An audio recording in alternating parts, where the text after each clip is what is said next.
जय हिंद साथियों, आज हम साइंस के महत्वपूर्ण प्रश्न बताएंगे जो परीक्षा की दृष्टि से बहुत महत्वपूर्ण है। ठीक है दोस्तों, पहला है जैव विकास का मत किसने प्रतिपादित किया था।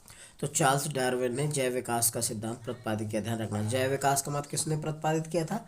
तो चार्ल्स डार्विन ने। जैव विकास का प्रतिपादन किसने किया था। चार्ल्स डार्विन ने। अगला है उपार्जित लक्षणों की वंशागति का सिद्धांत के प्रवर्तक कौन है, यानी कि जनक कौन है। तो डी लैमार्क। ध्यान रखना, उपार्जित लक्षणों की वंशागति सिद्धांत के प्रवर्तक कौन है। D Lamarck. ध्यान रखना, उपार्जित लक्षणों के वंशागति सिद्धांत के प्रवर्तक कौन है। D Lamarck. ठीक है। अगला है बायोनोमिक्स किसे कहते हैं। सजीव एवं निर्जीव वातावरण से जीवों के विविध संबंध का अध्ययन करता है। बायोनोमिक्स के अंतर्गत क्या किया जाता है। सजीव निर्जीव वातावरण से जीवों के विविध संबंध का अध्ययन किया जाता है बायोनोमिक्स के अंतर्गत। ध्यान रखिएगा। अगला है जंतु के व्यवहार का अध्ययन करने वाला विज्ञान क्या कहलाता है। एथोलॉजी कहलाता है। जंतु के व्यवहार का अध्ययन करने वाला विज्ञान क्या कहलाता है। तो ये एथोलॉजी कहलाता है। क्या कहलाता है। एथोलॉजी। ध्यान रखना। अगला है एक्टिनोबायोलॉजी में क्या अध्ययन करते हैं। तो जीवों पर विकिरण के प्रभाव का अध्ययन करते हैं। ध्यान रखना, एक्टिनोबायोलॉजी में क्या अध्ययन करते हैं। जीवों पर विकिरण के प्रभाव का अध्ययन करते हैं। ठीक है। अगला है मोलस्का और इनके देह खेलों के अध्ययन की शाखा क्या है। तो कॉन्कोलॉजी है। ध्यान रखना, मोलस्का और इनके देह खोलों के अध्ययन की शाखा क्या है। कॉन्कोलॉजी। तो मोलस्का और इनके देह खोलों के अध्ययन की शाखा को कहते हैं कॉन्कोलॉजी। ठीक है दोस्तों, क्या बोलते हैं। कॉन्कोलॉजी। अगला है जंतु विज्ञान की वह शाखा जिसके अंतर्गत सरीसृप का अध्ययन किया जाता है कहलाता है हर्पिटोलॉजी कहलाता है। ध्यान रखना, सरीसृपों का अध्ययन क्या कहलाता है। हर्पिटोलॉजी। ध्यान रखना, जंतु विज्ञान की वह शाखा जिसके अंतर्गत सरीसृपों का अध्ययन किया जाता है क्या कहलाता है। हर्पिटोलॉजी कहलाता है। अगला है मछलियों का अध्ययन किस विज्ञान में किया जाता है। मछलियों का अध्ययन किस विज्ञान में किया जाता है। तो एकिथोलॉजी। एकिथोलॉजी के अंतर्गत किया जाता है मछलियों का अध्ययन। ध्यान रखिएगा। अगला है पक्षियों का अध्ययन क्या कहलाता है। तो आर्निथोलॉजी कहलाता है। पक्षियों का अध्ययन क्या कहलाता है। आर आर्नियोथोलॉजी कहलाता है। आर्नियाथोलॉजी कहलाता है। ध्यान रखना, पक्षियों का अध्ययन क्या कहलाता है। ऑर्निथोलॉजी कहलाता है। ठीक है दोस्तों। अगला है साथियों वर्गीकी के पिता कौन कहलाते हैं। तो कैरोलस लिनस कहलाते हैं।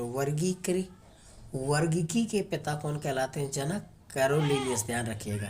अगला है आनुवांशिकी के पिता कौन कहलाते हैं। तो ग्रेगर जॉन मेंडल कहलाते हैं। आनुवांशिकी के पिता कौन कहलाते हैं।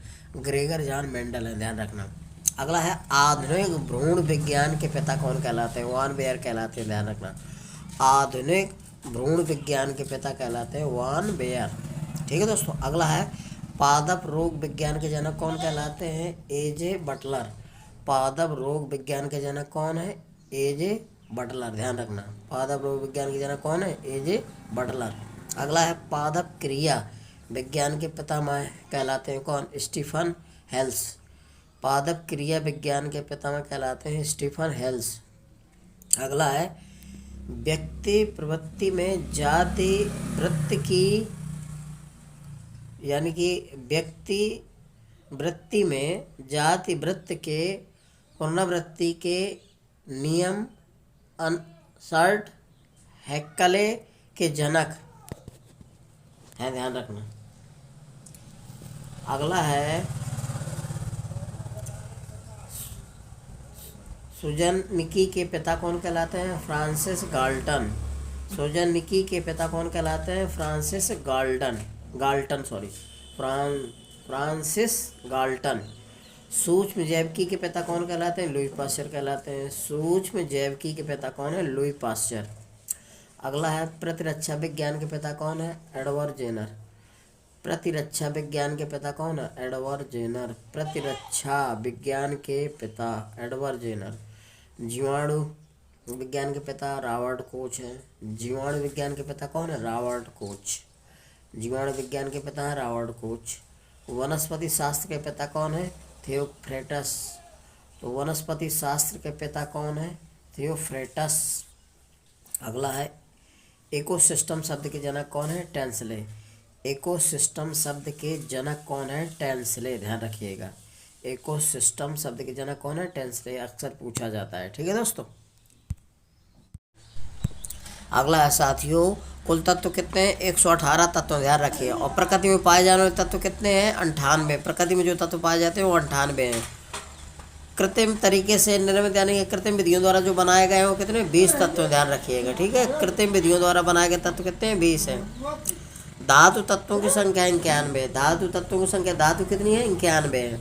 अधातु तत्वों की संख्या कितनी है? 27 है, ध्यान रखना। अधातु तत्वों की संख्या 27 है और धातु तत्वों की संख्या 91 है।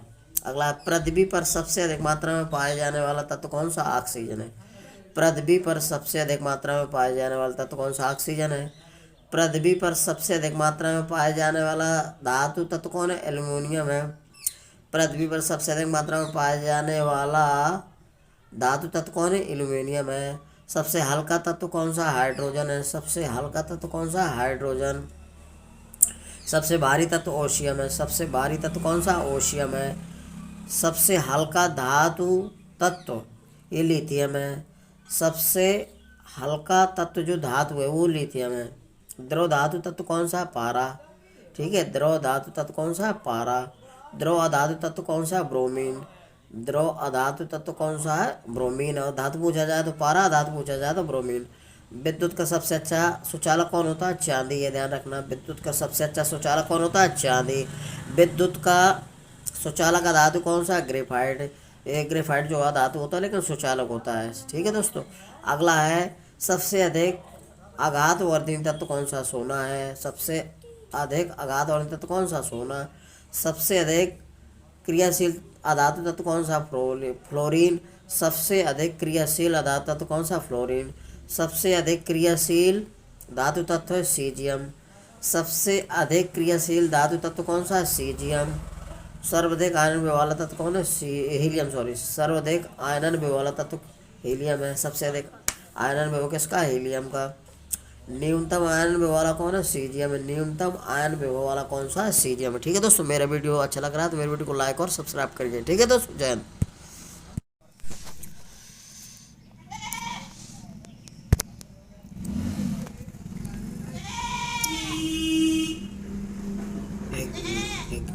ऑटो समूह में आते हैं।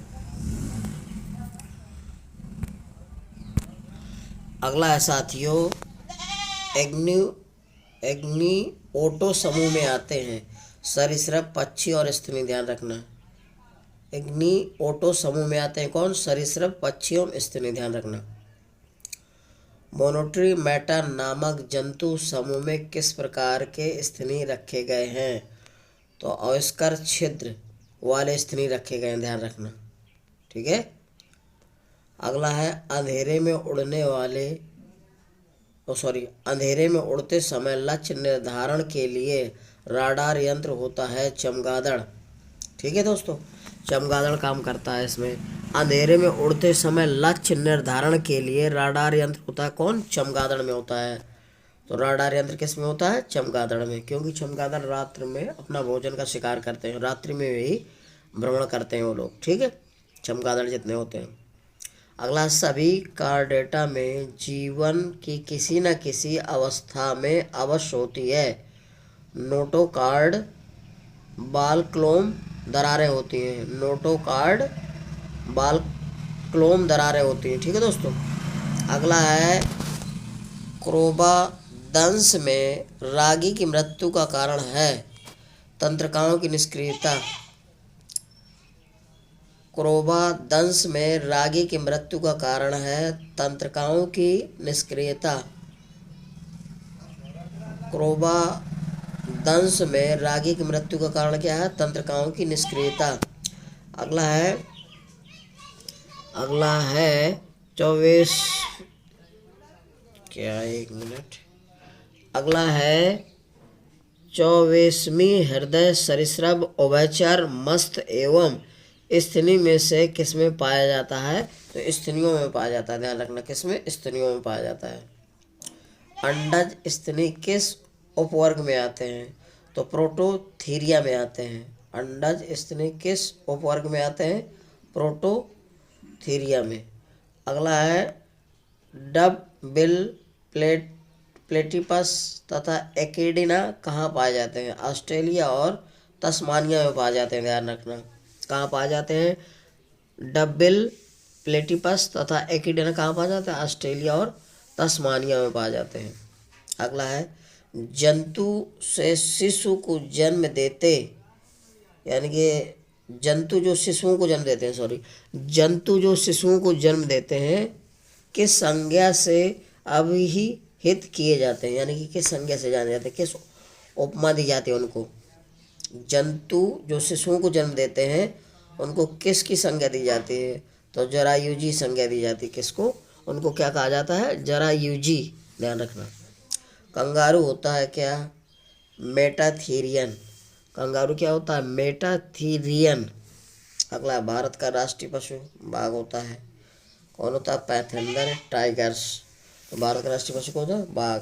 संसार का सबसे बड़ा एवं सबसे छोटा स्तनी कौन सा है?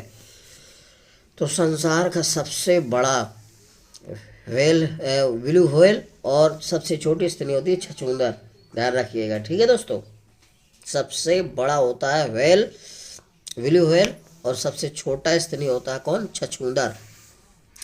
अगला है फ्लाइंग फॉक्सेज, यानी कि उड़न लोमड़ी किसे कहा जाता है? तो चमगादड़ को कहा जाता है। उड़न लोमड़ी किसको कहा जाता है? चमगादड़ को, ध्यान रखिएगा। उड़न लोमड़ी किसे कहा जाता है? चमगादड़ को। चमगादड़ को टेरोपस भी कहा जाता है, ठीक है, ध्यान रखिएगा। तो उड़न लोमड़ी किसे कहा जाता है? चमगादड़ को, और ये इसको टेरोपस भी कहते हैं। ठीक है दोस्तों।